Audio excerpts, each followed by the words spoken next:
Кеш жарық достар, кеш жарық жайдарман сүйер қауым. Жайдарманда жаңа маусым, ғажайыптар маусымы. Ғажайып маусымда ғажайып ойынды күтіп отырған көрермендер үшін маусымашар жалғасын табуда. Ендеше бар жанарды жаулаған маусымашар ашық.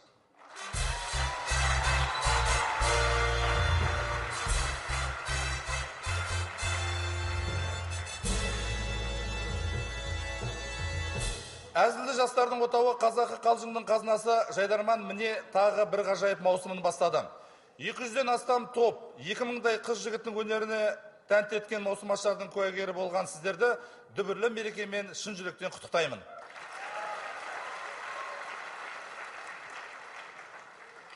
Бүгінгі сайысымызды ашушы Павлодар қаласынан келген қонақтарымыз квартет.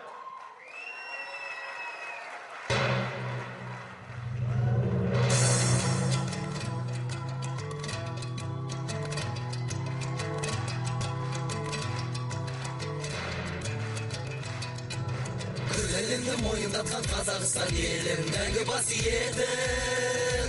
Тау түгіл жасында да болған қасиетін, патша көңіл Павлодарым асыл елің. Құлашыңды кеңесермен құшақ жая ашы Астана төрінде. Салиқалы әзір айтар тапқырлары келді, сахнада ақтайтұғын сенімді. Жайдарман, маусымашар бүгін жайдарман, таусылмаған жырым жайдарман, азаттың әнісін жайдарман, қазақтың бағысын есаға, қалыңыз аман ба елорда. Bir сәлем сағанда Нұр Сұлтан, Назарбаев онда Астана, назар қойыптында Павлодар. Ассалаумағалейкум Астана!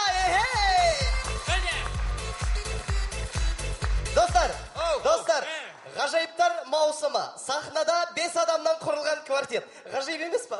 Ғажайып! Ондай болса, құрметті достар. Опа! Опа! Америка, Европа!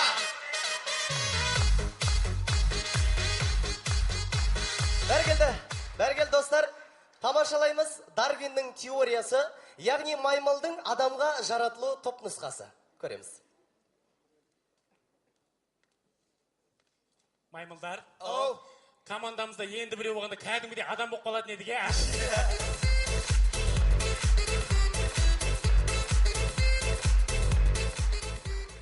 Тамашалаймыз Астана қаласының айықтырғыш бөлімшесінде, яғни опоркада жұмыс істейтін ағаның бір әні. Сіздерге әрдайым орын бар, келіндер қонындар. Біздерде 15 күн бонус бар, сондықтан үшуді қойындар. Ұлттық арнадан көңілде бағдарлама. Достар, Gangnam Style клипі әлем жүзінде хит болып жүр. Бірақ сіздердің ойлағаныңыз бойынша, орыстанған Павлодарда дәл осындай клиптер хит болып жатыр. Көреміз. Көңілде қадірменді қайым. Опа! Құрметті әнсүйер қауым, назарларыңызда Санжар Мамытқұлов тағда Ержігіт Жандаровтың орындауында жастар талабына сай әнімізді жолдап қаламыз. Қабыл алыңыздар.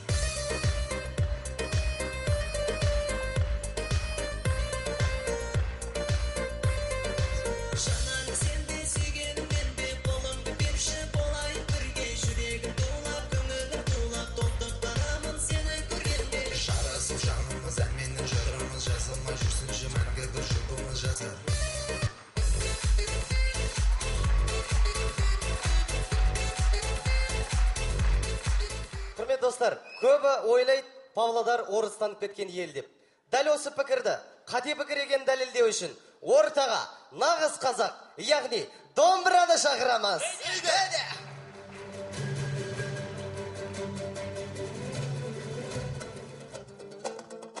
Үйде! Шап!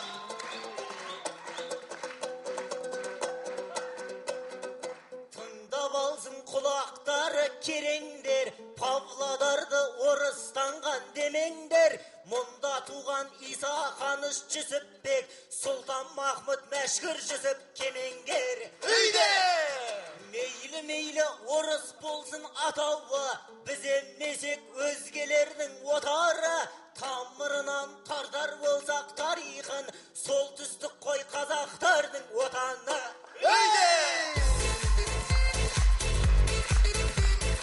Құрметті достар, шала сөйлеп мазақ болғаша, таза сөйлеп қазақ болайық.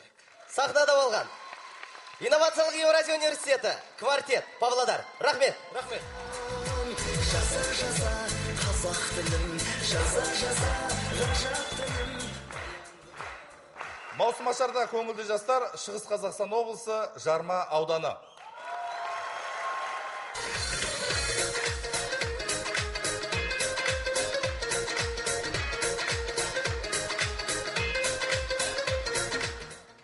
Сәлем елорда, ғажайып маусымашар құтты болсын. Астанаға келген екеміз, бір-екі мәселенің бақсы шешіп қайтпаймыз ба? Шешетін мәселе ол түріктің сериалдары. Бүкіл Қазақстан арналарын жауап алды. Мысалы, бірінші кино серт болды. Одан кейін Денис пен Мерт болды. Одан кейін соткадағы агент, бәрі жастарға дерт болды.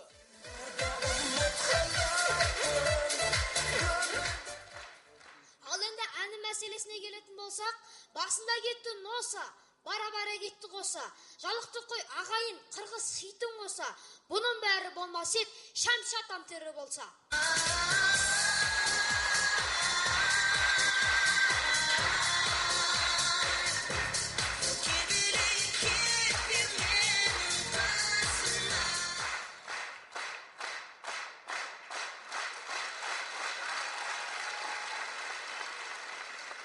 Ендеше Әзілхан Нұршайықовтың ұрпақтары өз әзілдерін бастайды.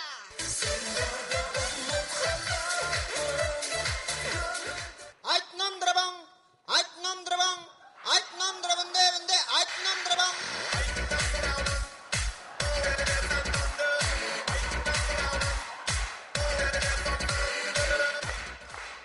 Айттым ғой, айтамайым деп.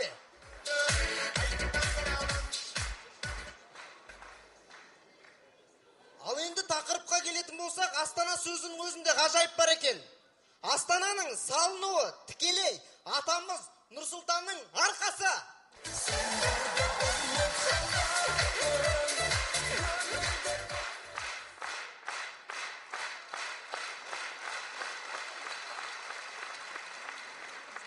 Ал біздің шығыста да ғажайыптар толып жатыр. Мысалы, біздің аудан әкіміміздің есімі Темірбек. Семей қаласының әкімінің есімі Айбек. Ал облыс әкімінің аты ол Бердібек. Көрдіңіздер ма? Шығысымызды бектер, елімізді нұрлар көркейтіп жатыр екен ғой.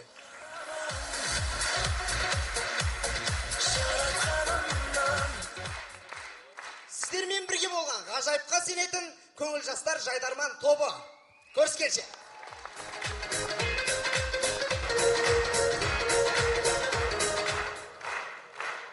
Алысқа баратын балалар негізі.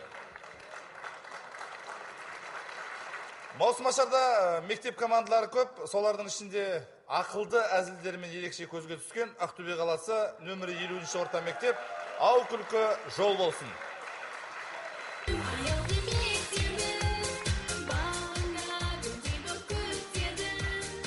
Ассалаумағалейкум, ертөсті құсап күн сайын өсетін қала Астана. Достар, ақыл жастан деген, жас болса да ақылды ой қозғайтын мектеп жастары. Біз бастаймыз. Төлеген Айбергеновке қатты еліктейтін қазақстандық ақын қақпашы. Бір ойым бар, болатын шетелдікпен. Бірақ қай күн айта алмаймын. Қонақтарды гол соққызбай қайтармаймын. Қонақтарды қалай болсын тепкізем. Оңды солды тепсе дағы өткізем. Қонақтарды қанжығалы қайтарам. Төбесін көккемен жеткізем. Біз тұтылсақ, ештеңе детпейді. Біздікілер бәрібір дұрыс деппейді. Сырттан келген қонақтардан ұятты, қонақжайлық қасиетіміз кетпейді.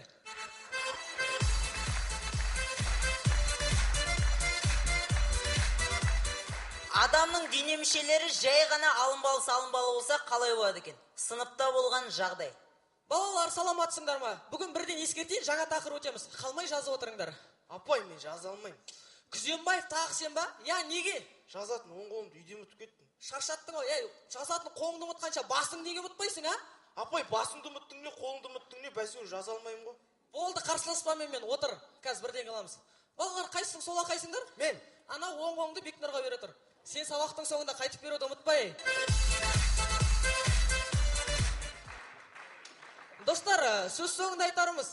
Жайдарман таланттар ордасы. Мұнда бар әнші де ақында. Жайдарман бақыттың жолдасы. Бақытқа бір табан жақында. Мектебім, аялды мектебім, бағында Тағы бір мектеп командасына кезек береміз. Ортада Алматы қаласы, әдемі ғана қыздар, бой жетпегендер.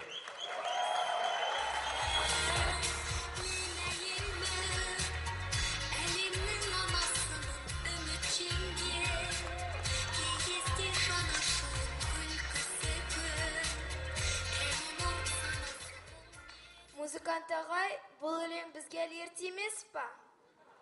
Қыздар, кешіріңдер, ол менің күнәм. Асанда анамның дискісін ал кет қаптым. Әкеңнің дискісін ал кетпейіне Құдайға шүкір.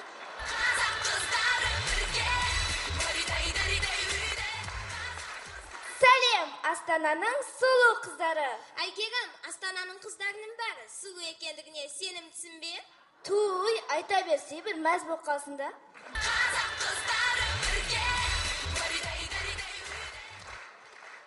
Қыздар, бүгін маусымашар. Маусымашарға ән керек. Жібек, сен бір өлең айтшы. Қойш, мен даусым жоқ қой. Құрметті астаналықтар, сіздерді қайдам. Біздің Алматыда дауыс емес аузы барлар әнші. Жібек, сенің аузың бар ғой.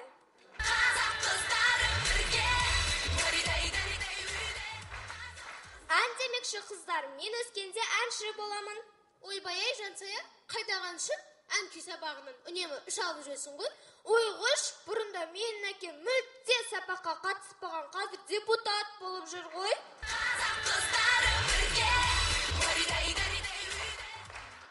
Қыздар, не деп кеттіңдер? Бұл жайдарман. Жайдарманға ән керек, би керек, драйв керек, динамика керек, мотор керек, бензин керек. Қыздар, ау, мен қуып кеттім. 50 жылда ел жаңа, 100 жылда қазан демекші, 17 ғасырда біздің қыздар мектепте. Қыздар, қараңдар, алпамыз, қобыланды, толағай. Дәл осы жағдай бірақ 21 ғасырда. Қыздар, қараңдар, Кученпё, Ким Санбум, Алмаз Кешкенбаев. О, кім?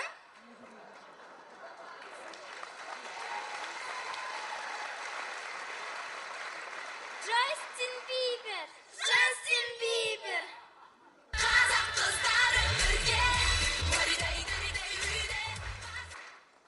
Қыздар, мен осы біздің әпкелерімізді түсінбеймін. Неге?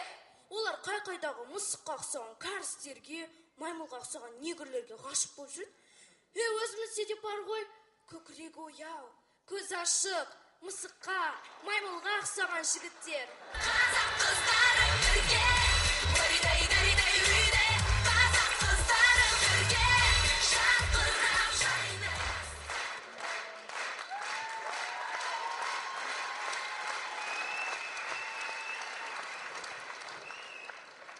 Біз әсем қала Астанада, Үлкен сахна төрінде, маусымашарда өнер көрсетіп тұрғанымызға бақыттымыз.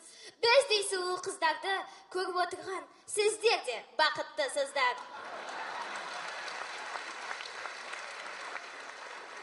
Біз бой жеткендердің әңгімесін айтқан жоқпыз, себеп сахнада бой жетпегендер.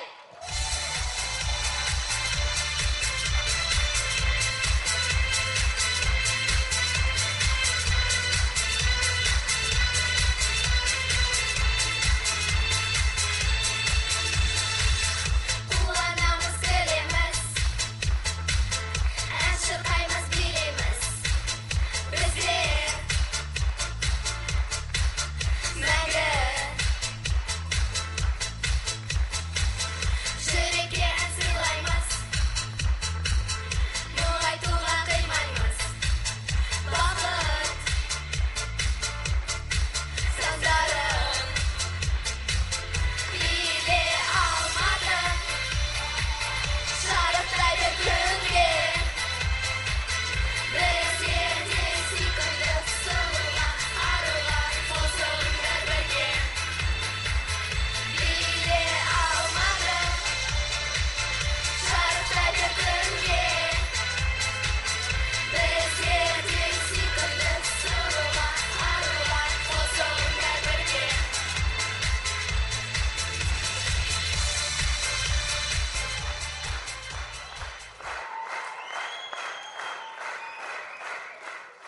Таңғалға болмайды кезінде Еркетай, ұлдар емес, қыздар Юнайтед, тек қана қыздар кішкене аздап. Жалпы қыздардың командасы негізі Жайдарманда олардың толық орындары бар. Бәрекелді. Жалғастырамыз. Келі Маңғыстау өңірінен келген қонақтарымыз сыныптастар, нағыз достар. Жаңаөзен.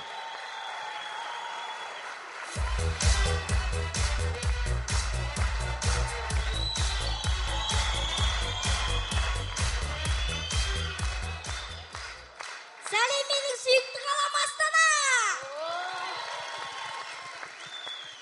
Аузы қисық болса да байдың қаласы сөйлесін. Құрметті астаналықтар, Жаңаөзен қаласы танымал қалалардың қалдығымен өсіп келе жатыр. Біз де жаңаөзендікпіз. Танымал командалардың қалдығымен өзімізге киім тіктіріп өспек ойымызда.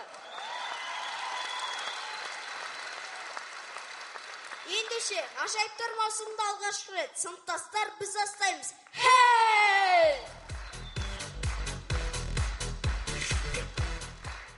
Өскенде жайдарманшы болатынын құрттай кезінен білген бала. Мама, ау, болдым. Нені болдың? Айту болмайды, сахна мәдениетіне жатпайды ғо.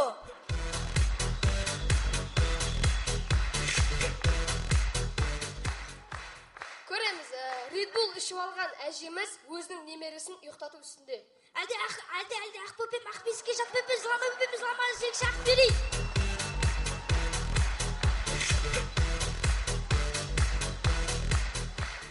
Көреміз, арманы биік әке.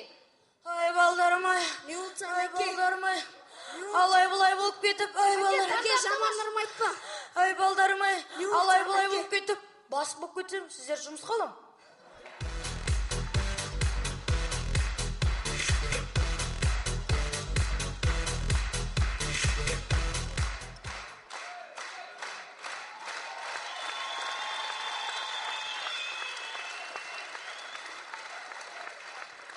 Құрметті астаналықтар, Жаңаөзен қаласы мен сияқты. Қалай сонда? Кішкентай, бірақ бай.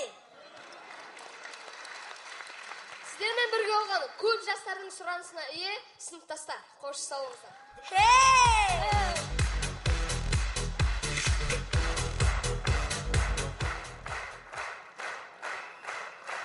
Жайдарманда өзгеге ұқсамайтын қолтаңбасы бар топтар көбірек, солардың бірі емес бірегейі Жамбыл облысы Шу қаласының құрамасы Шу-Шу.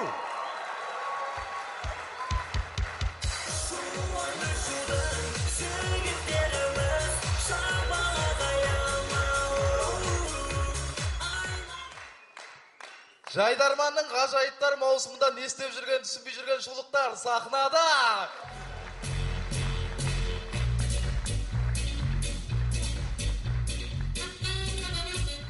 Қаяқтықсыңдер? Тараз. Шу.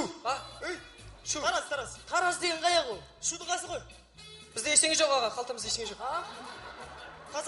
Таза. Немене қорқып тұрсыңдар, бірдеңе бүлдірдіңдер ма? Жоқ, таза. Үлгере алмай қалдық аға.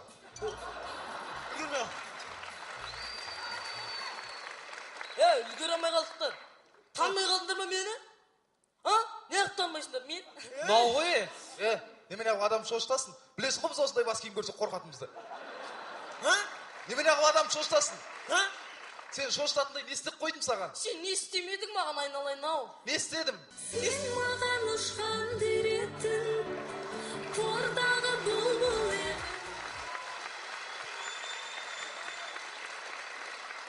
Адам емес екен. Читок, не әңгіме айтып жатсың? Өмірі осы ғой біздікі. Шуды айтамыз, кетеміз.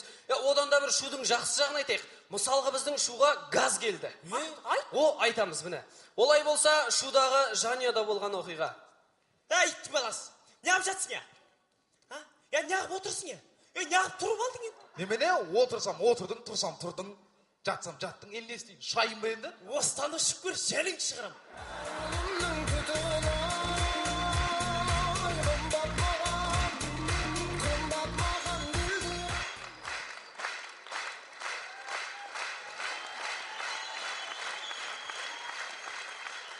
Олай болса, сіздерге бір түрлі боп өзімізге саяси боп көрінетін әзілдерді қарсы алыңыздар.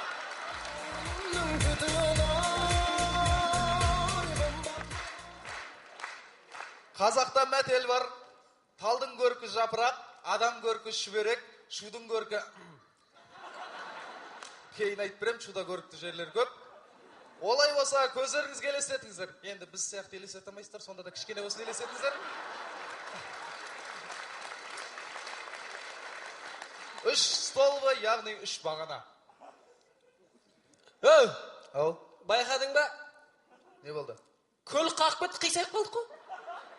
Сен мынаны байқадың ба? Әдейін болып қапсың, не болды? Жоғардағылар келеді деп сырлақ қойды ғой. Ау! Мына екеуі көрдіңдер ме? Не болды? Білмеймін ғой, кеселі бері ішіп жүрмі әбір бәле?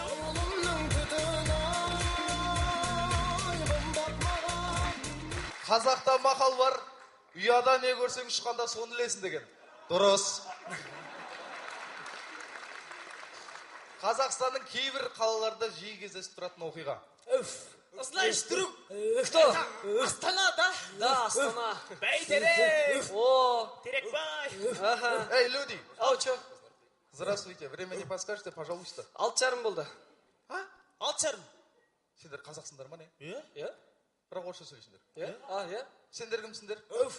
Итсіңдер ма? Өф. Иттің өзі өз тілінде сөйлеп жатыр ғой, айналайын-ау. Чё он говорит? Қалай сонда, қалай? Басқа тілде сөйлеп жүрген итті көрдің бе? Қалай? Мяу деп жүрген итті көрдің бе сен?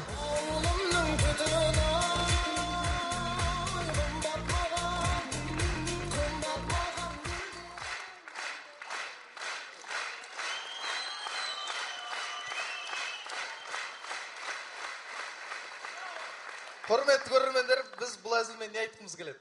Билемеген команда биімен таңғалдырады, ән айтпаған команда әнімен таңғалдырады. Біз де бір саяси әзілмен таңғалдық қойын деген түріміз ғой. Ал енді бүгінгі ойын туралы айтатын болсақ, бүгінгі ойын бізге өте қатты ұнап жатыр.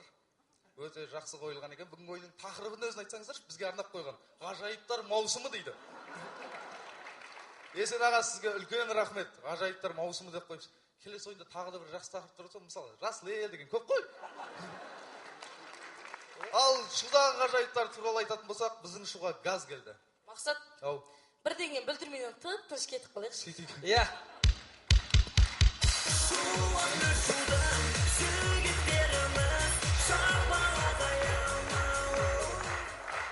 Жалпы жайдарман сайыстары Қазақстанның барлық жерінде, әсіресе солтүстік облыстарда кеңінен жайылуда. Бұл қуанышты жағдай. Сондай облыстардың бірі Қостанай облысының намысын қорғап жүрген Рудный құрамасы маусымашарда. Қанша адамның өмірін қиған қылмыскер.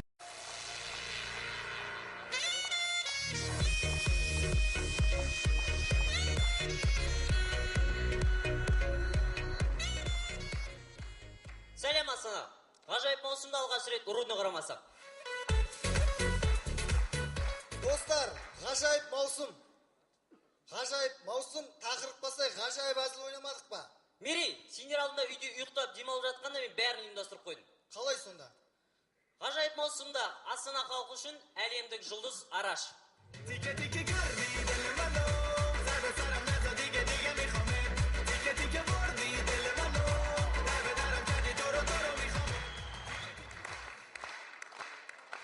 Достар, таңғалмайыз, бізде әлі көп ғажайыптар бар. Рудный құрамасы, біз бастаймыз.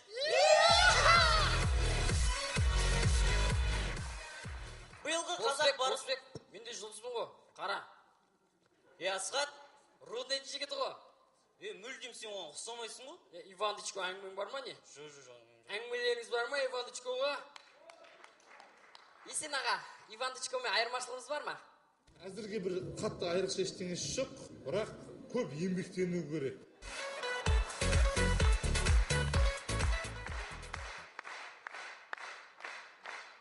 Биылғы қазақ барысының жеңімпазы Бейбіт Ыстыбаев жиынымен көшеде.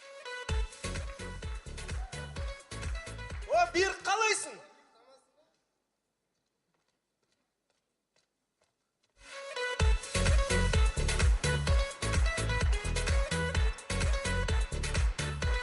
Я достар, жалғастырамыз. Болысбек? Нұрсұлтан, сен неге шықтың енді, түсінбедім. Мен де жұлдызға ұқсаймын ғой. Қандай жұлдыз? Танымадың ба? Жоқ. Жан сырымда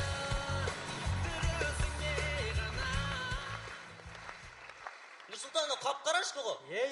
Есен аға айтқандай еңбектеніп жүріңіз ғой. Жарайсың, енді бара бер. Қазақтың бір туар ақыны Абай Құнанбаев күз өлеңін шығарып жатқан сәті. Сұр бұлт түсі суық қаптайды аспан, күз болып дымқыл тұман жерді басқан, білмеймін тойғаныма, тоңғаныма. Жылқы ойна бие қашқан тай жарысқан. Мери, мен саған айттым, ұқсамайсың болды. Қараш, Мариокасы саған мүлдем ұқсамайды ғой? Ұқсамайын ба не? Жоқ, ұқсамайсың. Бара бер. Мери. Ай, ұқсамайды екенсің бәрі. Достар, жалғастырамыз. Полиция қызметкері алғаш рет қызбен кездесуде. Бірінші, мен екінші. Келістік, сен екінші.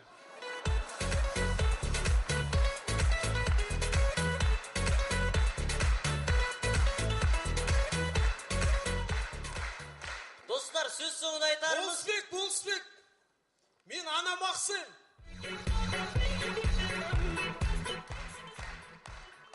Ердос, мен түсінбедім. Команданың жігіттер тек танымал жұлдыздардың суреттерін алып шығып жатыр. Болысбек, менің анам мен үшін әр қашанда жұлдыз.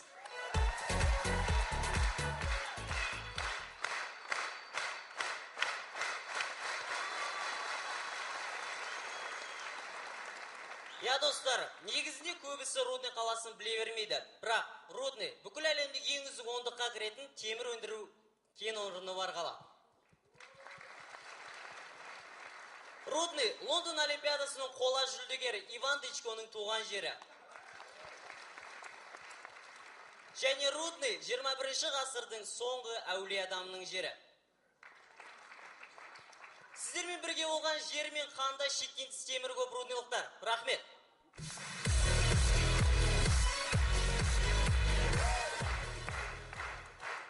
Қымбат достар, бұл команданы сіздер биылғы жылы Астана қаласында өтетін республикалық премьер-лига ойындарында көретін боласыздар.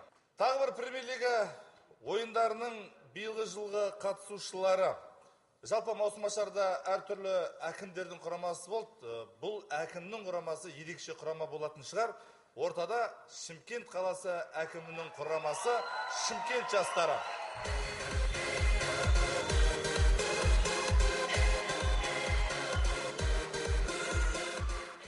Ешкімнен қалыспайтын, әсем жер көлемі әлемде 9-шы орын алатын Қазақстан.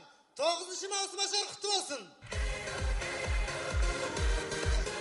Достар, бізде барлығы керемет, барлығы әдемі. Біздің өміріміз өзгермейді. Тек қана көлігіміздің номері өзгереді, 13 деп. Бірақ 13-те отау иесі деген сөз бар. Біздің отаудың иесі, яғни облыс әкімі, жыл әкім атанды. Қазақта балық басынан шірейді деген мақал бар. Құдайға шүкір, балығымыздың басы бүтін. Бұл облыс болатын. Ал енді қала әкімі Қайрат Молдасейітов біздің команданың демеушісі. Әкімдіргіште біздің. Жалпы көрдіңіздер ма? Біздің әкім өнер десе ішкен асын жерге қояды. Яғни столда отырып тамақ ішкен жек көреді. Әкім қаладағы барлық ойындарымызға өзі келеді. Оған біздің дәлеліміз бар. Шымкент қаласының әкімі Қайрат Құсейінұлы Молдасейітов мырзаны ду қол шапалақпен ортаға шақырамыз. Ал Шымкент қаласы білесіздер, өздері жарнамада қажет етпейтін қала. Солай емес пе, жастар?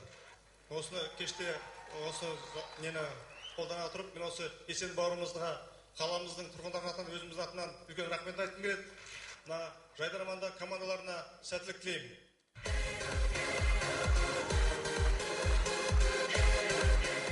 Ал енді бүгінгі ойынның ерекшелігі осы маусымашарға жаңа ғана көрген Қайрат Молдасейітов ағамыздың өзі келді. Аға, бір орныңыздан тұрып қойсаңыз.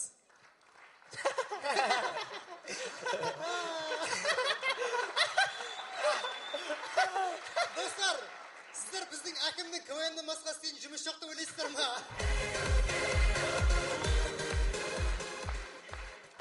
Былтырғы жыл шымкенттіктер үшін өте табысты болды. Бізден шыққан ару Жазира Мисс Қазақстан атанды. Естіп жатырмыз. Әділдік болмады деп әңгіме айтып жатыр екенсіздер. Негізі әділдік сіздерде болған жоқ. Ол өткен Мисс Шымкентте ол қыз 3-ші орын алған. Бізде әділдік бар, бірақ біздің мақсатымыз мұны айту емес. Біздің мақсатымыз толық залды күлдіру. Бірақ толық залды күлдіру үшін бізге залға 600-ге жуық ерлан малай бағамыз керек. Біз әкімнің құрамасымыз, сондықтан біз өз сүйіктіміз әкім жайлы бастаймыз. Біз бастаймыз. Халық алдында есеп беріп тұрған әкім. Бір қызығы, әкімнің сөзін дайындап беретін жауапты хатшы, әкімнің туған ағасы. Мынау не дейміз, мен өз туған халқыма және туған ініме сенем. Шымкент қаласының әкімі өте қарапайым. Қарапайымдылығы соншалық қолы бос кезде таксовать етеді. Қаламыздың әкімі таксовать етуде. Бекжан Базарғайдың 400 теңге. Отыр, тегін ақ кетейін. Ой, не деген жомарттық, рахмет аға. Қауіпсіздік белбеуін тағып алыңыз. Ой, қойырыншы аға, таныстар бар қалада, әкімшілік анау мынау ағалар бар ғой. Уайымдамасаңшы. Әкім құсап айттың ғой сен кәдімгідей. Онда жеткенше әңгіме айта отыр. Әңгіме айтқанда анау әкімді естіңіз, қаланың әкімі ауысты ғой. Оны мен бірінші болып естідім ғой.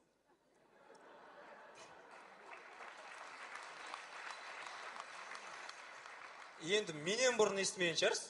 Неге сізден бұрын? Өйткені мен ағам әкімшілікте бөлім бастығы болып істейді ғой. Солай деңіз, Мауын Берлиев.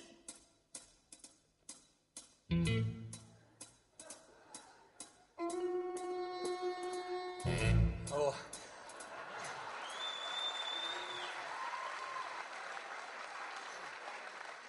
Мен тегімді қайдан білдіңіз? Енді ондай адам тану мүмкін емес қой. Аха, бәсе. Мен сізге бір сұрақ қойыншы, осы болашақта әкім болсаңыз не істер едіңіз? Болашақта? Бұл негіз өткен шақтың сұрағы ғой. О, май қызметкерлер келе жатыр ғой. Сіз жаңа жауап берем дегеніңіз ғой? Сонда да, Капитан, кешіресіз, байқамай қалдым. Беймір ал, жүре беріңіз, ренжімеңіз, байқамай қалдым. Айттым ғой өзім жауап берем деп.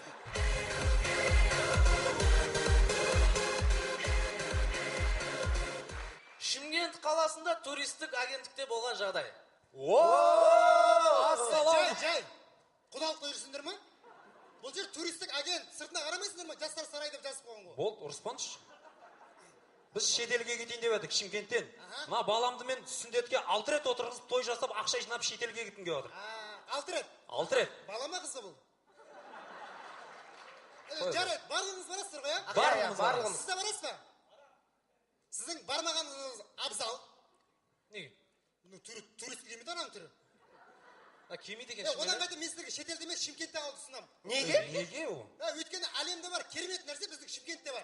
Күнде жүр қой Шымкентте. Қараңыздар міне, қараңыздаршы мына жаға, экран қосылады. Міне, Лондондағы Биг Бен сағаты. Бұл темір жолдағы қарапайым сағат біздегі, вокзалда. Міне, ақш-та бостандық алауы. Бұл біздегі Жерана монументі. Міне, Париждегі жауынгерлер аркасы. Тәуелсіздік сарайында қарапайым ғана қақпа. Бразилиядағы міне Иса пайғамбардың мүсіні. Міне Бәйдібек бидің ескерткіші. Міне әлемге танымалы Бред Питт. Міне біздің танымал жұлдыз Қайрат Молдасейітов.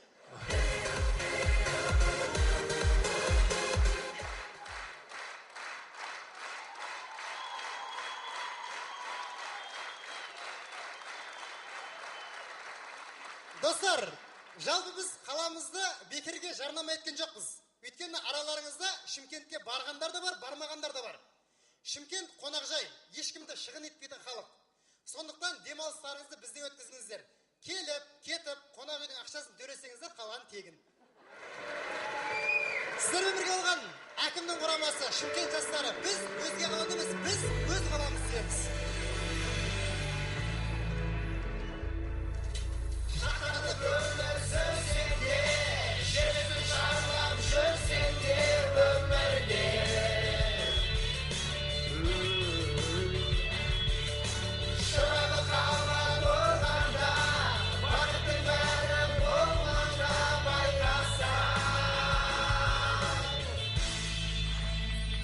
Арман қаласана, ол сүйікті жастарға.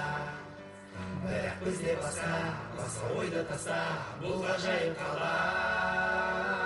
Керегіне шетелдің, біздің қала тұрғанда. Армандың сенсең, орындалсын десең, бізге кел қонаққа. Ғажайып біздің Шымкент, арманым менің Шымкент. Бір өзіңде қала, жер бетінде барма, жүректе сен ғана. Ғажайып біздің Шымкент, арманым менің Шымкент. Бір өзіңде қала, жер бетінде барма, жүректе сен ғана.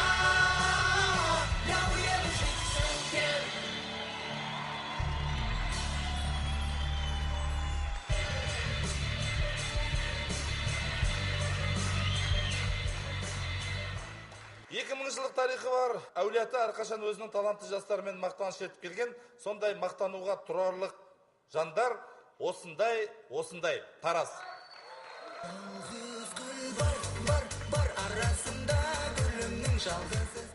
Қалайсыңдар деген сөзге жауап беріп үлгере алмай отқан астаналықтар, қалайсыңдар? Енеше ғажайыптар маусымы, ғажайып әзілдер біз бастаймыз. Егерде Жайдарман ойындарын өзіміздің Есен ағамыз емес, өнер адамдар, яғни белгілі театр директоры Уалибек Абдраимов жүргізгенде қалай болар еді?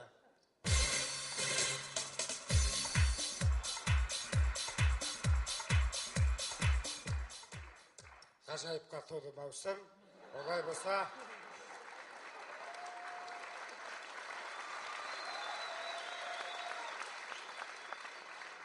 біз маусымды бастаймыз.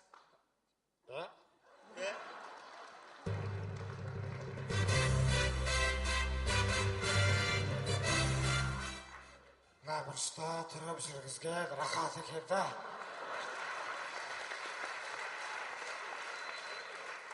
Олай болса, маусым ашарды бастаймыз.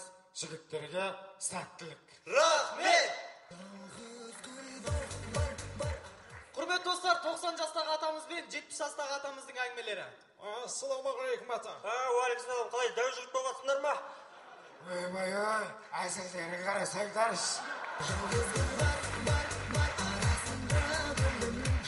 Ота жасайтын, яғни операция жасайтын дәрігер ағамыз жұмыстан шаршап, үйінде кешкі ас ішуде. Аға, асыңыз дәмді болсын. Рахмет. Әкелерім келетір. Дайынсыңдар ма? Дайынбыз. Алаумен бастаймыз. Қасық. Шанышқа. Терім сүртіндер. Дұрыстап сүртіндер. Мынау тамақтарың азайып бара жатыр. Тамақтарың әлсіреп бара жатыр. Бітті. Жаным, қолдан келген бәрін жасастық. Не дейсің? Бәріне дайын болыңдар. Қорытындысын көре жатармыз.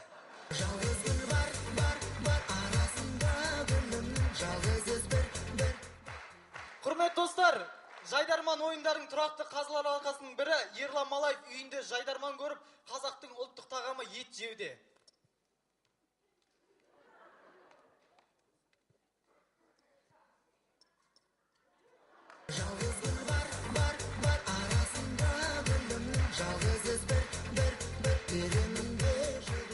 Достар, естеріңізде болсын, бүгінгі Жайдарман жастары ертеңгі ел болашағы. Сіздермен бірге болған Тараз мемлекеттік университеті, көпсалалы колледж, осындай ғажайыпқа толы Жайдарман тобы. Біз әлі кездесеміз. Жайдарманым менің, жастарымыз сенің, қандай бақыт сезім.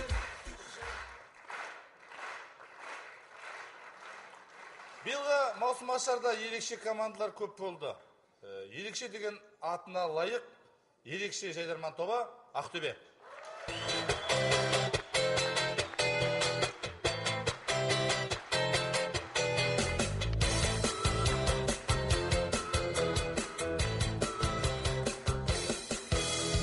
Топтың ерекшелігі келген соншалықты амандаспағанды жөн көрдік. Қолымыздан ән айту келмейді, би билеу келмейді. Дайындықтың барын осы өнер кетіргенше әзілдерін сапалын кетірген деп дұрыс деп шештік. Бірақ өтініш достар, бастауымыз қарапайым болсыншы. Тоқтаңдар. Неге біздер басқа топтар секілді бастамаймыз? Мысалы, ассалаумағалейкум Астана, қалайсыздар достар? Сіздердің алдарыңызда ерекше Жайдарман тобы. Қанекей бәріміз кеттік, оп! Жеш музыканы бергейсің, бала. Қиял әлеміне саяхат. Барлығымызға белгілі 3 метр теңіз деңгейінен жоғары кинофильмдегі Арчи мен Баби менің атым Қожа кинофильміне түссе қалай болады екен? Ақбұзау, мен сен үйге қарай қуам, сен Жанардың үйіне қаш. О, пауча, сиданчава. О, қандай әдемі Ақбұзау. Бұзау, сен мұнда не істеп жүрсің? Мен үйге бар дедім ғой, бар үйге. Тегілік сен умина, ¿por qué? Осылардың махаббаты бәле ол.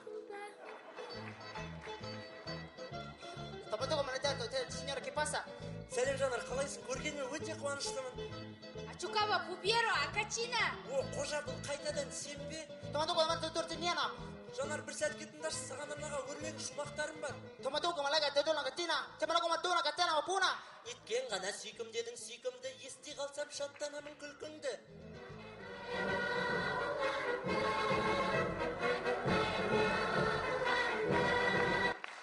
Камида, вори, жанташа. О, Жантас, сен бе? Я қазір келем.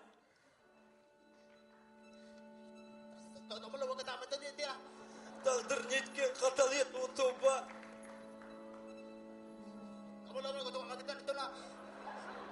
Неге сүйгенім шынайы сезімімді аяқ асты етті.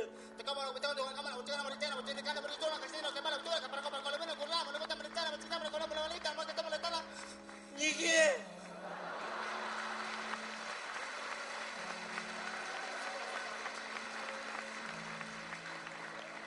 Поркаламина, портадо. Бауырым, мұңаймашы. Бәрі жақсы болады. Рахмет саған Ақбұзау, сен болмасаң мен осы түсінетін.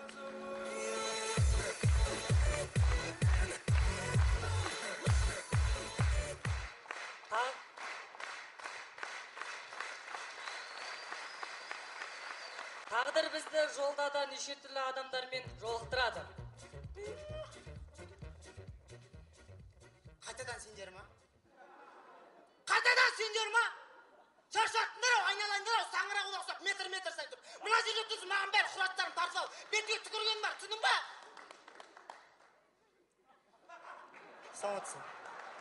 Саламатсыз.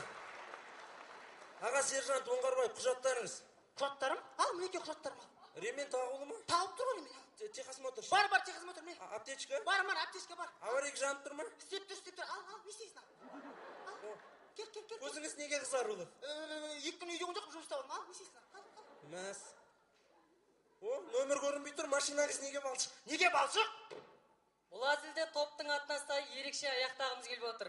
Яғни біздің жүргізуші бұл әзілді сабырмен аяқтайды. Сабырмен. Ендеше сізге baştan неге балшық қойған түсіндірейін. Барлығымызға белгілі 2010 жылы Нұр Отан халықтық демократиялық партия мемлекеттік қаржы жұмсау мәселесі бойынша Батыс Қытай, Батыс Еуропа жол серуен салуды шешті. Яғни дәлірек айтатын болсақ, 7,9 миллион адам тұратын 5 облыстық аумақ құрады екен. 2452 шақырым пайызбен санайтын болсақ 22,6. Яғни мен салынбаған жермен жүрдім, сондықтан да машинам балшық болып қалды. Бұл жерде мен кінәлі емес, басқа бір кінәлі, дұрыс емес па? Ал негізі заң жүзінде айтатын болсақ, тоқтатın, мен қорытындылап жүріп жатырмын ғой. Заң жүзінде айтатын болсақ,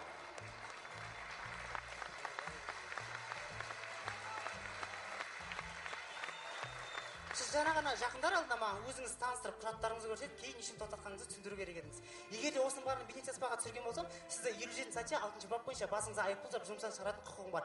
Қысқасы айтқанда өміріңізді талқанға едім. Не, ондай қорытынды күткен жоқсыңдар ма?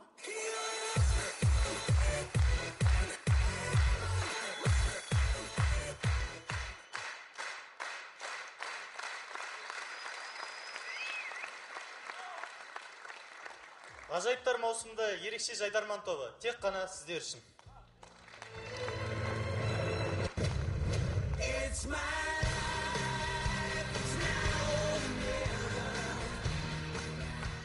Ерекше топ Алматы қаласында биылғы жылы жұмыс жасайтын Республикалық Алматы ашық лигасына жолдама алды. Және осы аталған лигаға жолдама алған әзіл кештер мекені Әзілстан, Қостанай.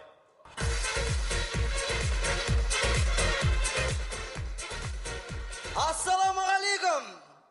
Сіздермен бірге Қостанай педагогикалық колледжі.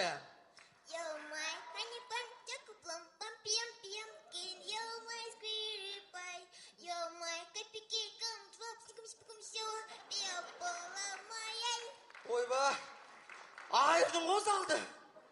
Өлтірдің ғой, тілін жұтып қоншып әйтеуір. Айгерім деймін да, біздің мектеп колледжді бітіргеннен кейін не істейін деп атсың өзі? Мен мектепке барып балаларға сабақ берем. Нандай дауыс дейін ба? Жоқ, енді балалардың арасында жауап кетем ғой. Ал бастаймыз.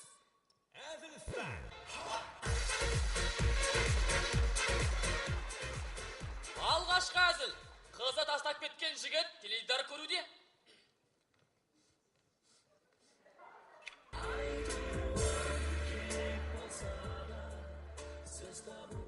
Ауырмайды жүрек, ауырмайды.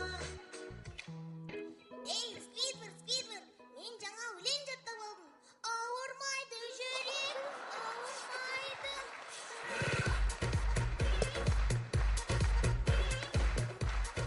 Достар, біз жалғастырамыз. Дара мен Диего мультфильмнен үзінді. Дүкенде болған жағдай. Так, бұл тонау ақша бәрін кәмпит сал.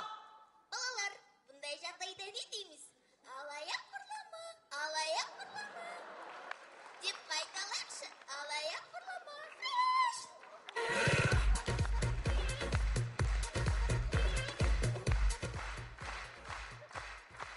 Біздің командамыздың ішінде келіспеушілік деген жоқ, оның бәрі сыртында. Не қарап тұрсың? Сонымен көреміз банкте болған жағдай. Я, банкте. Қара, қызмен ойнайын.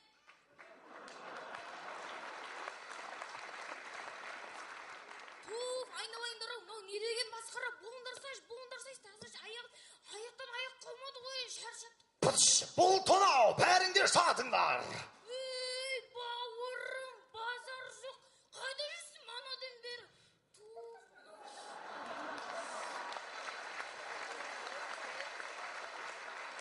Ей, мынауын рахат қой кәдімгідей.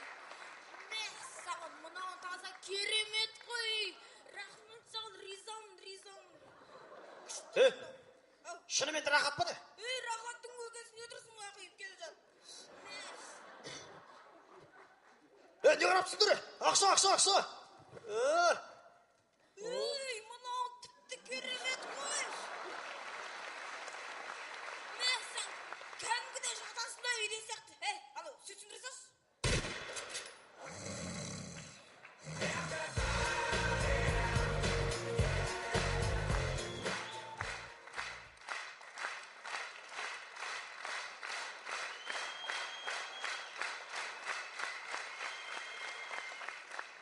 Осы үлкен ағаларымыз айта береді, жастарға жол беру керек дейді. Алдымен өздерін жолдарын дұрыстап алыңдарсай. Сіздермен болған жарқын көңілмен Қостанай педагогикалық колледжі. Рахмет!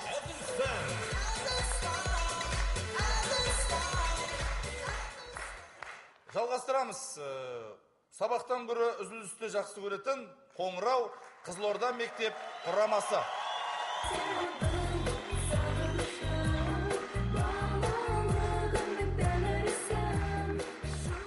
Армысыздар, алдарыңызда 45 минуттан көрі 5 минут артық көретін оқушылар!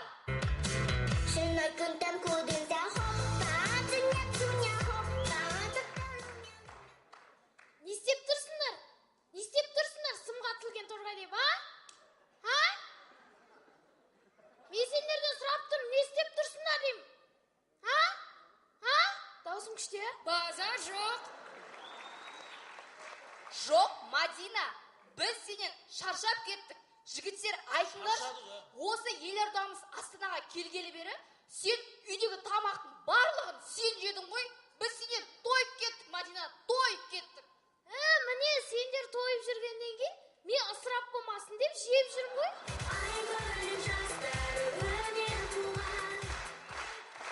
Ой, Мадина!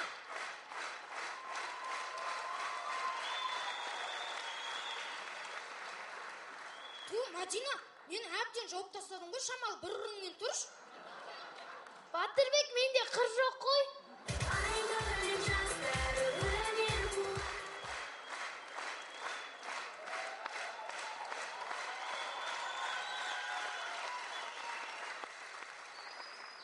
Ал енді Астана дедіңдер.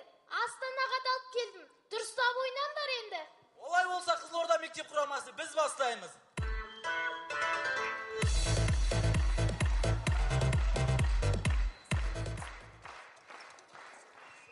келеміз оқушылардың тазалық акциясы. Ерасыл, айтшы, үнем осы ғой, үнем осы. Тазалық акциясы деп 30 адам шақырады да, сондағы жинайтын 2 адам. Сен ана жер жинай берші, мен ана жер жинай берейін. Жігіттер, қыздар, біздің тазалап жатқанымызды Қазақстан ұлттық арнасы түсірейін деп жатыр. айдың жүзі өңгелек, айдай толған кезінде бейбей.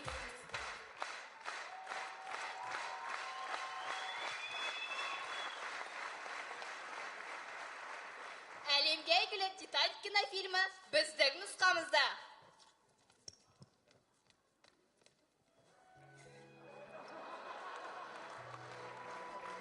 Жаным, маған дым көрінбейді, алдыңа шығайын. Жаным, қазір біз айсбергке соғамыз. Жаным, сонда біз суға батамыз ба? Жоқ, айсбергті батырамыз. Айгөлін жастар, өнер қуған, айгөлін достар.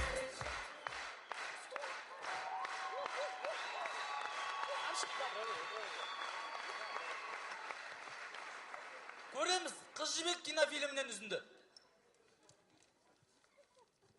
Бекежан, адам емес екенсің. Туй. Армайарым. Ай, Бекежан адам емес екенсің. Армайарым. Ойбай! Айгөлін жастар, өнер қуған, айгөлін достар жанынан.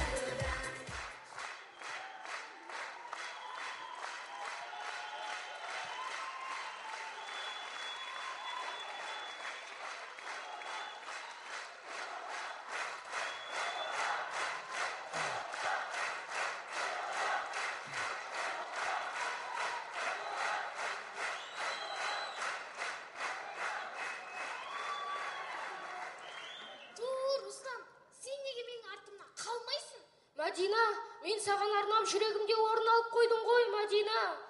Рустам, мен сенің жүрегіңе сыймайым да. Мадина, сен мен жүрегімді жаралап кеттің. Жүрегің жаралы болса, ұят жағыласай, маған не қыл дейсің? Құрметті Есін аға, сіз бізге үлкендердің тақырыбын көп қозғап кетті деп ренжіп қалдыңыз ба? Біз оқушымыз, біз телеарналарымыздан көргеніміз жасаймыз.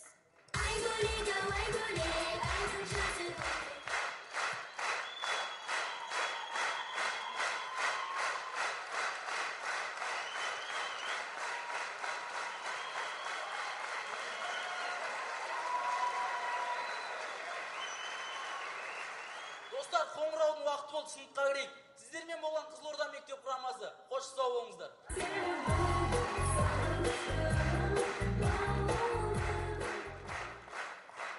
Биылғы жылы республикалық премьер-лига ойындарында тағы бір көретін командамыз Алаш ұлдары Семей.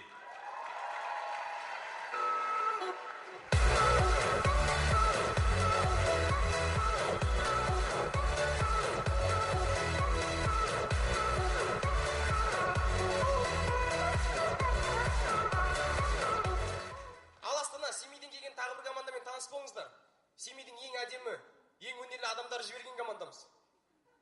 Ал біз өнерліміз бе? Өнерлі емессіз бе? Оны өздерің шешесіздер. Да, Дулат, Астанаға келдік. Бізде саяси әзін жоқ қой. Мін дұрыс айтасың, Жасұлан Қамтайдың баласы. Бізде биыл Семейде барлығы жақсы. Отын бар, жарық бар, су бар, көмір бар. Тіпті біз қазір саясат айта алмай қалдық қой. Осының өзі саясат қой, көрдің бе? Көңілдірек.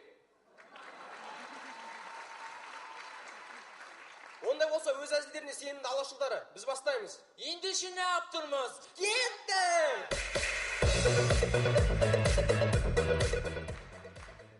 18-ші ғасыр хан Мас.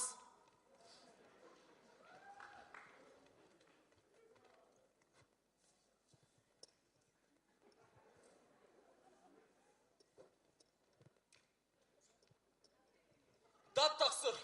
Датым болса айтып батыр. Хан, сізге жоңғарлар кеп тұр. Оларға болды шпит деп айтыңдаршы.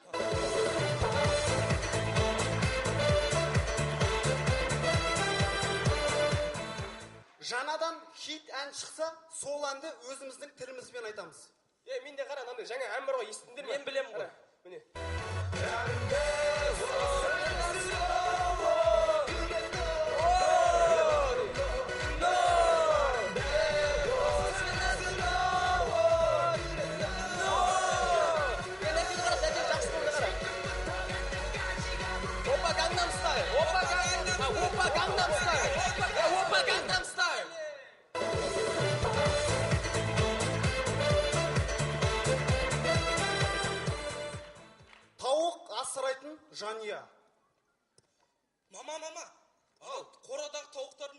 көп жеу керек еді. Тұра тұрсаңда ішіндегі жұмыртқалар бітсін де сосын жейсің де не болады?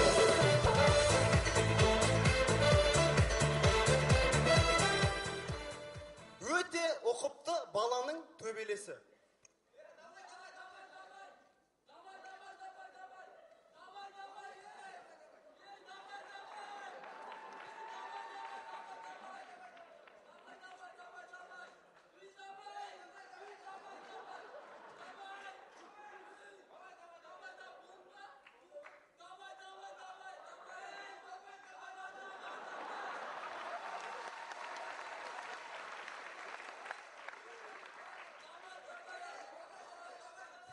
Жігіттер, давай.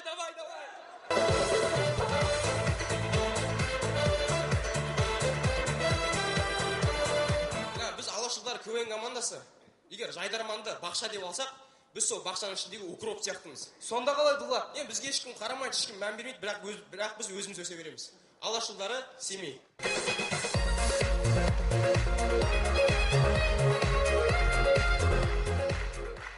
Ал енді қымбат достар, былтырғы жылғы үздіктерге кезек береміз. 2012 жылғы республикалық премьер-лига чемпиондары Жаснар, Қазақ ұлттық техникалық университеті, Алматы.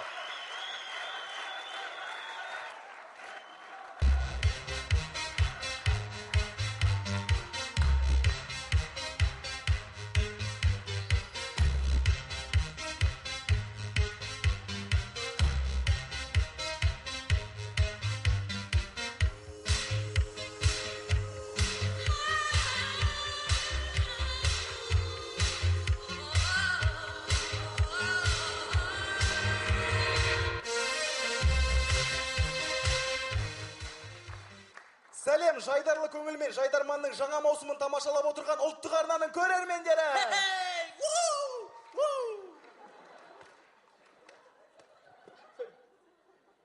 Сөйлей бер.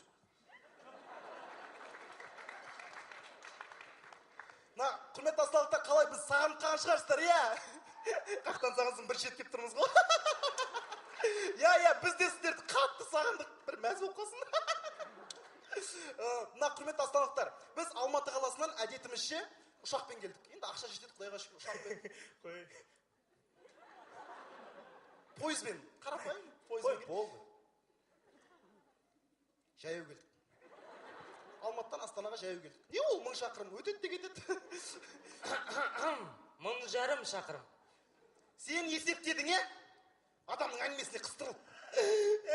Адам бар ғой, Алматыдан Астанаға дейін метрмен өлшекесе, Алматыдан Астанаға дейін метрмен өлшекесе. Сызғышпен өлшеп жүрген. Досым.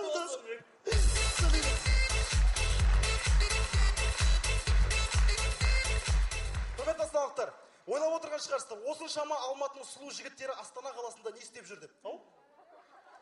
Өзіңе сенімсің ба? Енді сенімді оғанда. Әдемісіздер? Мен мына кісімен сөйлесе берейін жарай ма? Енді әдемілік ол табиғаттың берген, оған қарау керек. Қалжыңдаймын? Не деген қалжың? Не деген қалжың? Айдос, тас бар ма?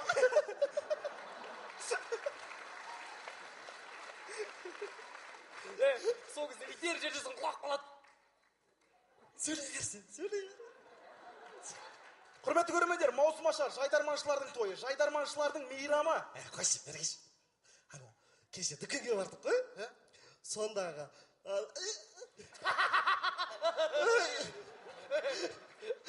Қаттырек етермейсіз бағыр қамауыр. Қазақ ұлттық техникалық университеті Жаснар құрама жайдарман тобы. Инженерлер.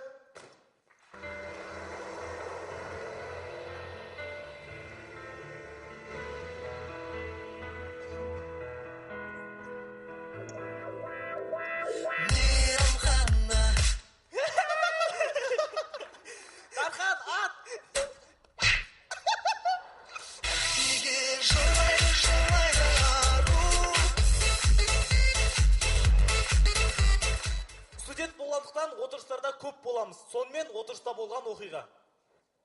Есің кім дедің? Салтанат. Салтанат? Қай жақта оқисыз? Аграрныйда. Негізі аграрныйдың қыздарының түрлері онша емес болады, бар ғой. Бірақ сіз әдемісіз. Мен сізді танысқанда агрармын деп ойлаған жоқпын басында. Еркебұлан, мен етігін көрдім. Дархан, сен түнгі 12-де жатын бөлмеде етігін іздейсің ба, Дархан? Бәс енді жаққа шешкен жоқ сақтадым. Еркебұлан, жүрсей салют атып келейік. Дархан, үнемі мен салют ататын бең? Бармайсың ба? Бармайм. Кеттім. Салтанат, иә? Салтанат, жүрсей салют атып келейік. Мен барып келейін, иә? Онда мен де барам.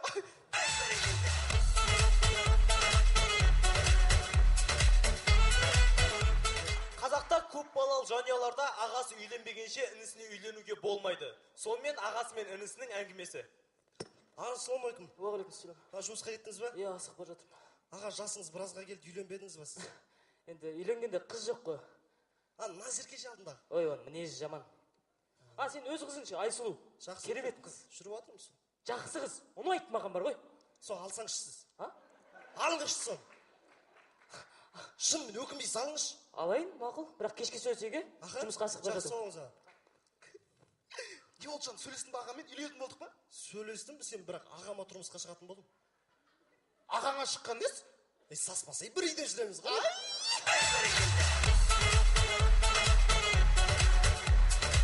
Қызықтың барлығы ауылда болады. Сонымен қарапайым ауыл кеші. Балнұр! Балнұр! Жан дөректі!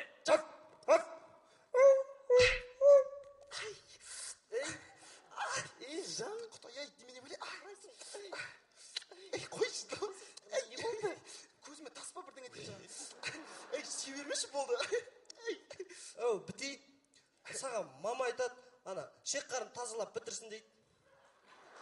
Неменеге шыға бересің, а? Ұстамай әйел.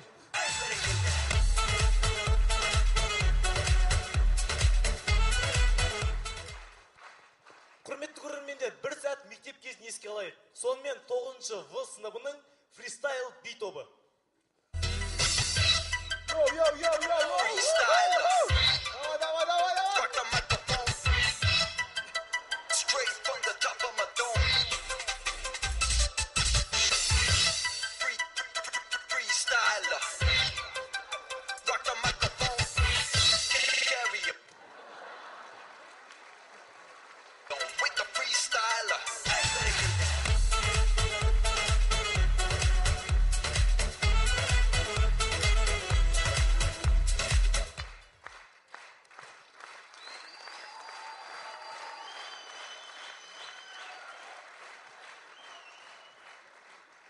Құрметті астаналықтар, бізге суығынан сұлулығы мол Астана қаласы өте қатты ұнады. Сондықтан да құрметті Есін аға, біз келесі ойынға міндетті түрде келеміз. Сен оны неге Есін ағадан сұрап жатсың? Ебай, енді кімнен сұрайсың? Есен аға бүгінгі ойында ешнәрсе шешпейді. Енді кім шешеді? Оның бәрін мына халық шешеді. Халық? Иә? Халқым! Келесі ойынға келейік па?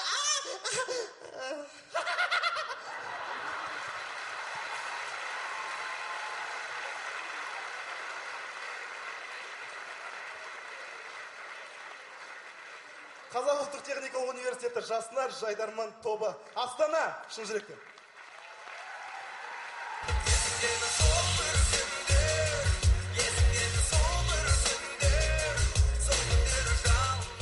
Бұл команданы біздер республикалық жоғары лигада көретін боламыз.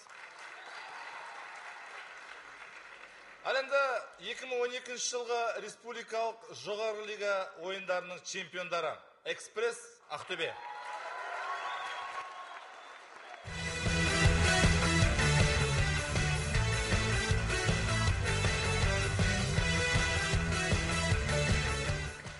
Ассалаумағалейкум, құрметті достар. Сіздердің алдарыңызда халықтың сөзін сөйлеймін деп, халықтың сөзіне ұшырап қалған чемпиондар. Баршаңызға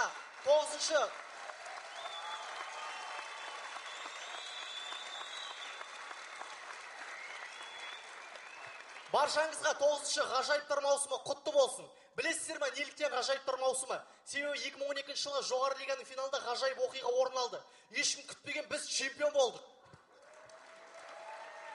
Финал туралы айтатын болсақ, финал өте керемет өтті. Оны эфирден көрсетіп жеткізу мүмкін емес, сеніңіздер маған. Финалдан кейін біраз өзгерістер орын алды. Мысалға, бұрын Назародардың артынан жүгіретін жанкүйер қыздар финалдан кейін біздің артымыздан жүгіретін болды. Тоқта, өлтірем деген сөздермен. Финалдан кейін бізді әкімшілікке шақырды, біраз сұрақтар қойды, не көп білесіңдер ма, не айтқарың келіп жүр деп.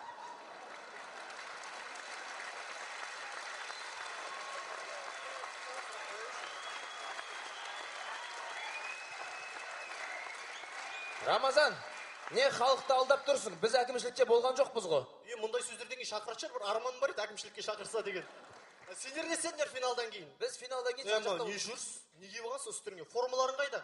Біз чемпионбыз, немен шыққымыз келеді, солмен шыға береміз. Көке, біз эфирде бір-ақ жыл өнер көрсеттік, халық түріміз жаттап үлгерген жоқ. Формасыз танымай қалып жүр. Тез-тез формаларын киіп алыңдар. Тез.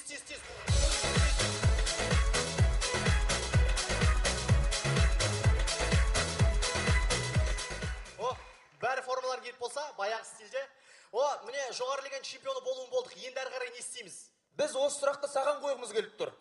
Чемпион болуын болдық. Енді әрі қарай не істейміз? Осының бәріне кінәлі сенсің. Айттым саған саясат ойнамайық деп. Жоқ болып кетеміз дедім, жоқ болып кетеміз. Міне бірінші жыл ойнадық, жоқ болып кеттірміз міне. Эфирден кеткен көңілден кетеді дейді. Осындай сөз бар. Ендігі өміріміз не болады? Қорықпаңдар, эфирден ешқайда кетпейміз. Мен бәрін келістіріп қойғанмын. Құрметті Қазақстан ұлттық арнасы, біле білсеңіздер, біз жоғары лигада бір-ақ маусым өнер көрсеттік. Халық түріміздерді дұрыс жаттап үлгерген жоқ. Сондықтан да бүгін біз 15 минут ойнайық, сіз оны 3-ке бөліп 1-4 жартылай финалда көрсетсеңіз, түріміз жаттай берсін дегеніміз ғой халық. Мені интернеттегі пікірлер шаршатты, осы шаруаны бірыңғайласақ. Шында да интернетте көбісі жазып жатыр, экспресс-финал сатып алған деп. Есін аға, халықты өтірікшіл қайтеміз? Мүмкін шында да сізге ақша берерміз, қалай қарайсыз? Жоқ, сатып алған деген бұлай тұрсын. Интернетте халықтың 98%-ы бізді жамандап жазып жатыр. Бұл не масқара? Достар, бұл масқара емес, бұл біздің тағы да бір жеңісіміз. Біз жастар арасында демократияны ояттық. Әркімнің өз пікірі болу керек екен. Пікірін жасырмай жеткізу керек екенін түсіндірдік. Қуаныңдар, достар, қуаныңдар. Бұл жеңіс біздің.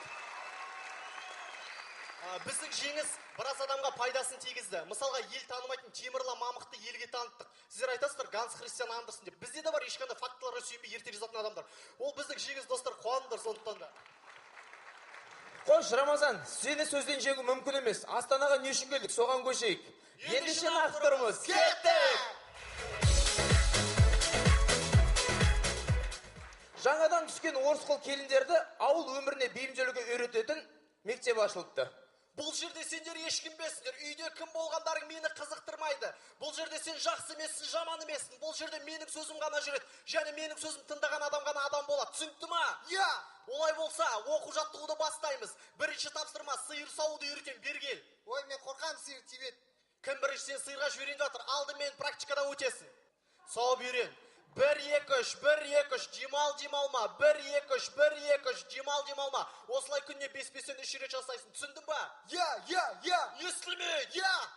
Келесі мәселе, ауылдағы ас мәзірі.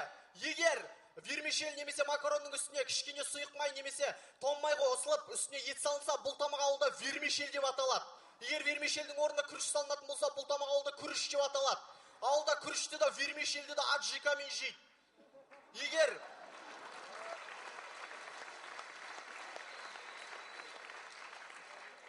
Егер вермишельдің үстіне шамал томат қосылып, су құйылса, бұл тамақ ауылда борщ деп аталады. Ауылда томат қосылған тамақтардың барлығы борщ деп аталады. Үстел басында нанды әйел турауы міндетті, бірақ мұндай сөздерден кейін. Бұл үйде еркек жоқ, нан турайтын еркек жоқ, түсінікті ма? Я. Жарайсың. Келесі мәселе, өсек мәселесі. Кеше не көрдің, айтшы маған. Көрші телевизор сатады. Кім өсекті осылай айтады? Өсек айтқанда мағлұматты көбейту керек, сөзі көп болу керек, әңгімені әрілендіру керек, түсінікті ма? Міне былай айтасың. Қасқана көршілер кеше теледидар сатып алыпты. Өткенде қарызға ақша сұрап қалғанда ақша жоқ деп айтады. Сөйтіп жүріп бір күні байып кетеді, сөйтіп жүріп бір күні машина сатылады. Түсінікті ма? Я. Өсек айтып жатқанда сөзің түсінікті болу міндетті емес, сөзің үлкен және жылдам болу керек. Сені тыңдап отырған адам, сен айтушы адамды сенің сөздеріңнен көрместей жек көріп кету керек. Түсінікті ма? Я. Келесі мәселе, ұрыс мәселесі. Ұрыспас бұрын ұрысатын адам туралы мағлұмат жинап алған дұрыс. Оның күйеуінің ішетіндігі туралы, баласының бұзықтығы туралы. Кіммен ұрысатын белгісіз, сондықтан да ауылда не жаңалық болып жатырған қарап жүріңдер. Ұрысып жатырған кезде қатты жетін сөздерді бірден айтпастау болмайды. Қатты жетін сөздерді ұрыстың соңында алып қаласың, түсінікті ма? Ұрыста кімнің көзіне бірінші жас шығады, немесе кім бірінші сөзі бітіп қалады, сол жеңілген болып танылады. Түсінікті ма? Я. Олай болса, бүгінгі сабақ аяқталды. Қош, сау болыңыздар.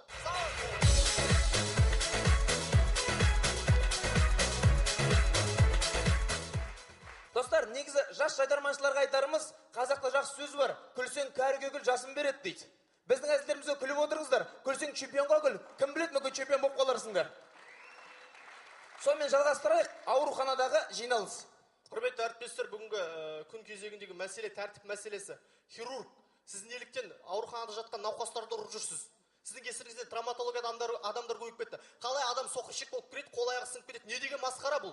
Сіз да қызықсыз, я туыс жоқ, я ақша жоқ адам. Не істейді бізді жатып? Барып травматология барып жатсын. Ал жақсы, неге наркозсыз адамға операция жасап жүрсіз? Дәрі экономдап жүр. Есіңіз дұрыс па, дәрі экономдап жүр. Маған қағаз алыңызда түсініктеме жазып беріңіз.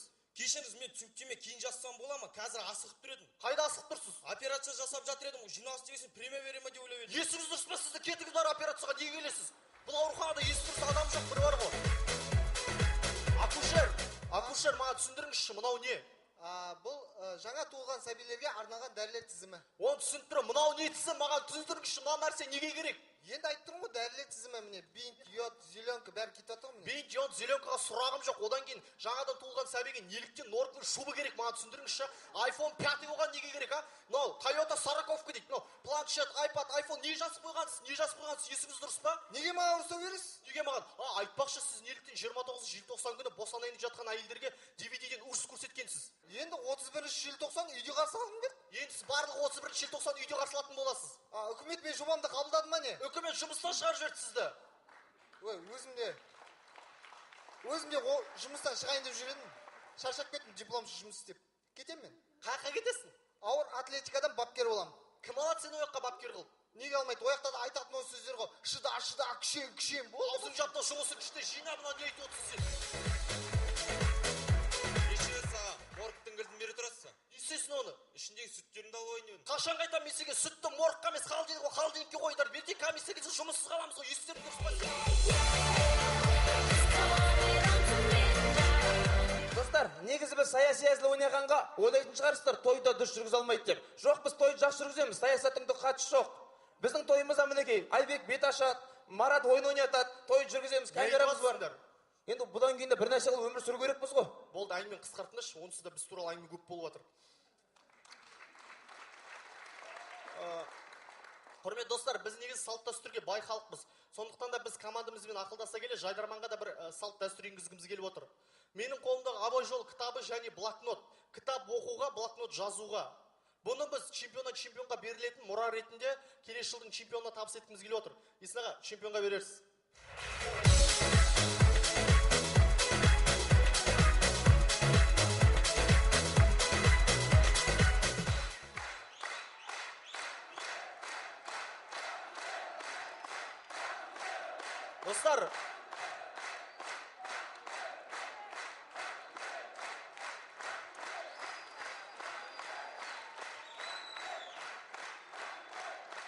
Достар, енді Астанаға не үшін келдік, сол ісімізге көшейік. Біз жайдарман ойындарына жүргенімізге 5 жылдың көлемі болды. Біз бұны ешкімге міндетсініп емес, жай ғана финалдың кейбір сұрақтарына жауап ретінде айтып жатырмыз. Осы 5 жылдың ішінде біз командамызбен еліміздің түкпір-түкпірінде болдық. Кейбіріміз Сочида болдық. Рахмет. Енді міне бүгін осындай қызық сәттермен белгілі бір уақытқа қоштаса тұруға тура келіп тұр. Достар, көп командалар айтып жатады, біз болдық, біз ойнамаймыз, біз кетеміз деп. Біз ешқашан ондай сөздер айтпаймыз. Біз жайдарманмен әрқашан біргеміз.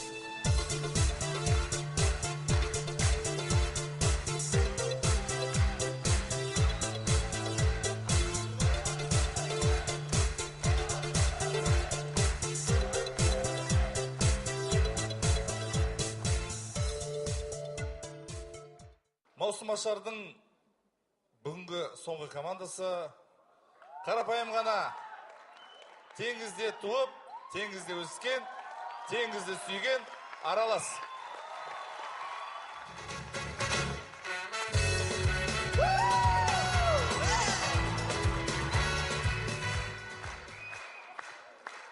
Ассаламалейкум, Астана.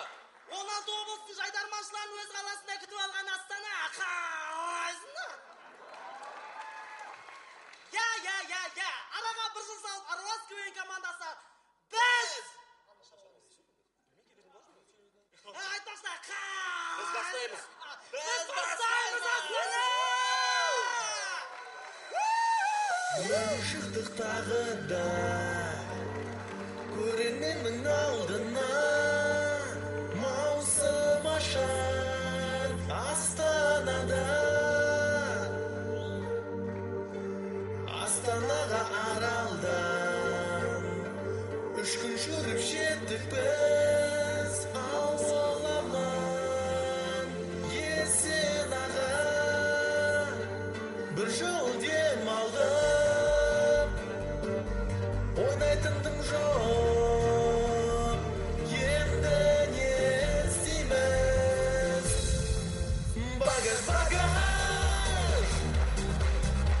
бастан ойнайтындым жоқ багаж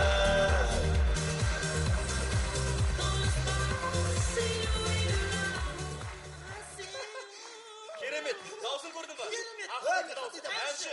Әнші. 2011-де не істе жастыртады? Керемет. Несте жастыртады? Негізінде бар емес, негізінде бар емес, қазір компьютер деген жақсы ғой. Компьютермен дауыстың барлығын келтіруге болады. Иә. Компьютерсіз ақылбектің дауысын естисің ба? Жазып алған. Қой. Иә, осы әнді нағара. Міне тағы да көрерменнің алдына Қайырмасын қара. Иә, құрметті достар, негізі біз жайдарманшылар жоқтан бар жасаймыз. Иә, дұрыс. Иә, мысалы, тура қыздар сендер сияқты ма, сендер сияқты. Оказывается, сендер мына капрундар сүгіліп болса, лақ жаға дегенсіңдер ма? Иә. Шатыр кетесің ба, иә? Сол, мына жер бар ғой, сөліп кетіп, лақ жақпай ма? Соның астынан тырнақ шықса.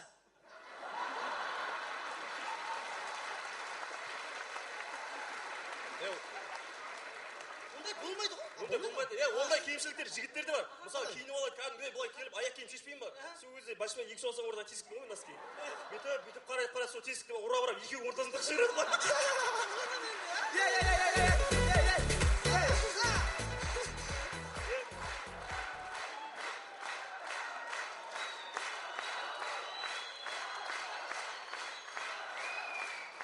Сол ана, екі башпайдың ортасынан тықты ғой, сөйлесе андай 2 саусақты қолғап сияқты болса.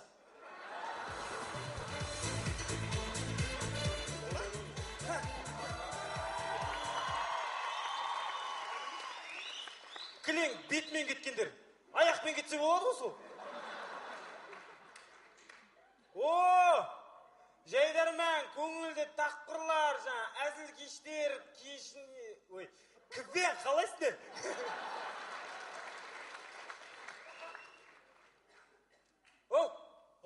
Не yapsındır? Жайдарман, бір жыл демалды, қайтадан маусымға кіріп жатық дегендей. Ятчу екен, несіңдер де? Битчу екен. Сен бермен қарай тартылыш? Тартылыш бермен қарай. Не, мен саған тартылатын фаршпын ба не? Тартылмасаң фарш болайын деп тұрсың ғой сен. Сонда сен не фарш қылатын, массировкасы асы олмай ма?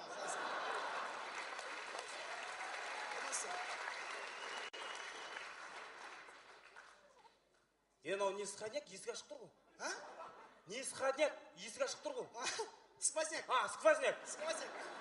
Не вот, братан, бір емес, екі емес, 3. Болды ғой, ойында ойыны бар, шошқанында мойны бар, конкретно, братан. Не, шошқаның не, мойны бар екен не, галстук тақып көрдің ба не?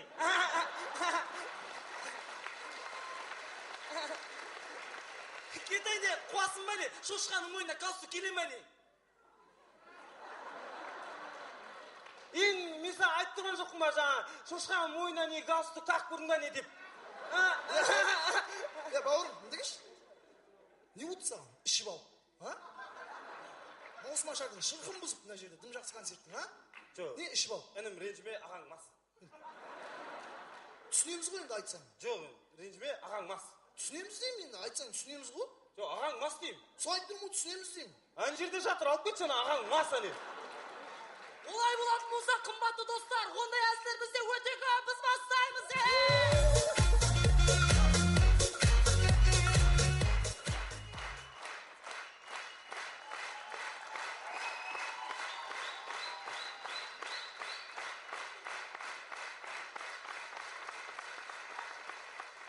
Қалай кетті?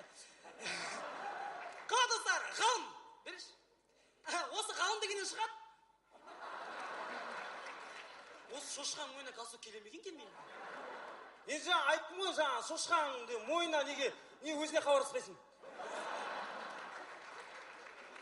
Жалпы қымбат достар, жалпы мектепте оқитын қыздардың басында болады бантик. Сонымен адам негізі қуанса, түрінен, жүзінен қуаныш көреміз. Ал мұңайса, мұң көреміз. Өзімізге береді. Не істеу мүмкін? Мұң көреміз. Аха, дұрыс айтасың. Соның жалпы дәл осы екі эмоцияның орнын біз ауыстырып көрдік. Қалайсыңдар? Не болды? Қалым. Бүгін 18-ге толып жатым. Туған күнім. Енді кешке вечер үйге кел. Кешке үйге. Жақсы.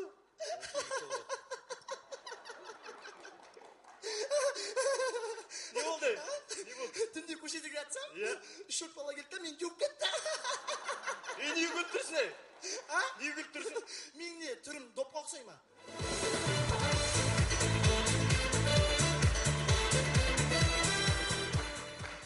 Негізі жігіттер төбелестің арасында осында жігіттер жүреді. Қалай сонда бауырым конкретно? Қалай сонда бауырым конкретно? Тоқта. Дәнше өзім. Қалай сонда бауырым? Қалай сонда бауырым? Тоқта. Өзім. Қалай сонда бауырым конкретно? Қалай сонда бауырым конкретно? Қалай сонда? Жүйеш. Ой, не болды? Не болды? Папа шақырып отыр, үйге жүйеш мені қайта.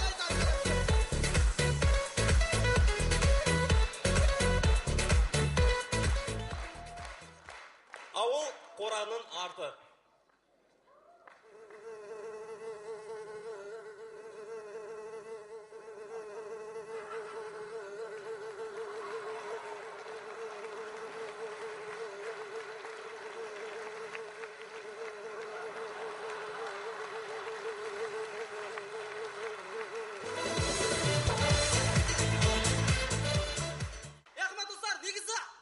Кеше көңілді, тіпті мынандай жағдайда көрейік. Енді өздерінің мүмкіндіктеріне қарайсыздар ғой.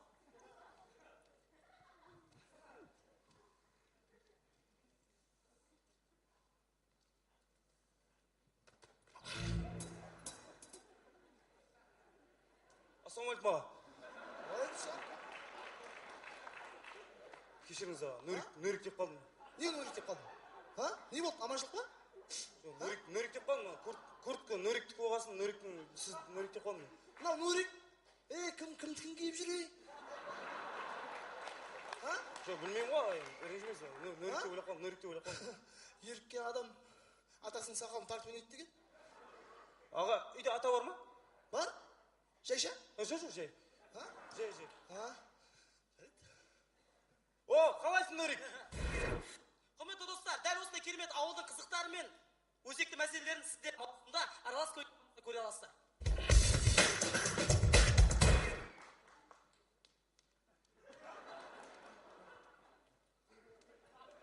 Дайындық керек, болды.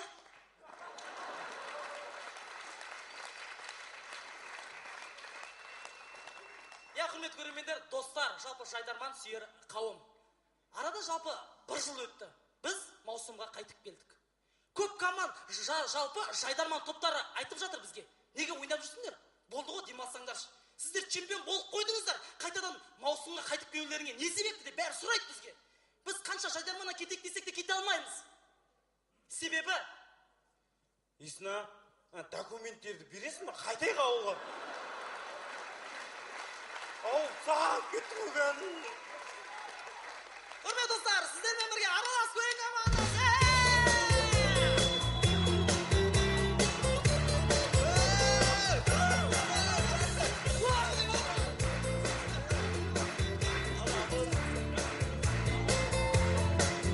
Бір жыл болды біз додаға түспегелі, командамен бірге тамақ ішпегелі.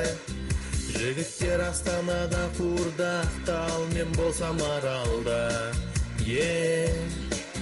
Қайтейін қасыңа, бірақ бара алмаймын. Алыста тұрып қалайсың дей алмаймын. Амал жоқ, телефонға бірлік салып сізге соғамын. Телефоны кейде байланыстан тыс бір жерде.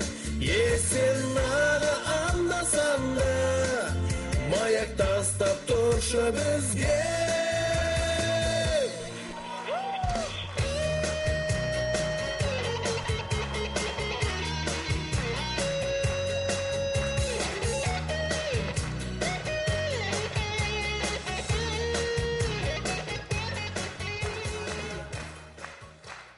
Қымбат достар, ғажайыптар маусымында ғажайып сайыстар көрейік.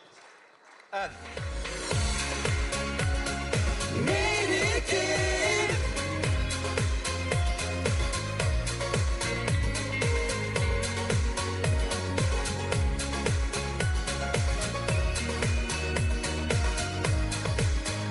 Мерекем жанға жайлы шуағым, шаттықтың алаулай бер жырәнім, көгімде ақ тілек қыраны қалықтап тұрады. Күндер армысың, шоқар ән құсың, думанды ғажап сәтті күн. Толқын жүрегім ойнап күлемін, теңізде шалқып шаттығым.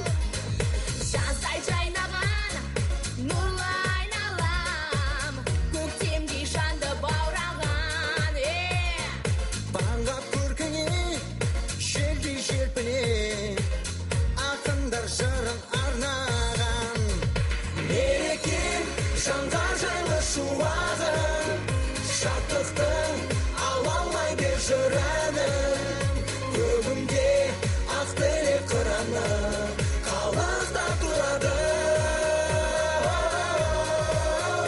Мерекем жанға жайлы шуағым, шаттықтың алаулай бер жырәнім, көгімде ақ тілек қыраны қалықтап тұрады. Күттім сағына, келдім тағы да, мерейлі менің мерекем. Елім халқыма, дәстүр салтыма, сыйларың сенің көп екен. Асқақ арманға, мейрамнан мейрамға, жете берейік бәріміз. Нұрлы күндерге, мақпал түндерге, болайық қуат тағы біз.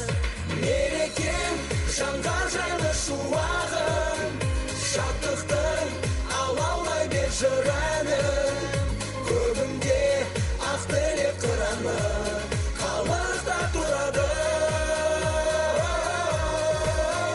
Мерекем жанға жайлы шуағым, шаттықтың алаулай бер жырәнім, көгімде ақ тілек қыраны қалықтап тұрады.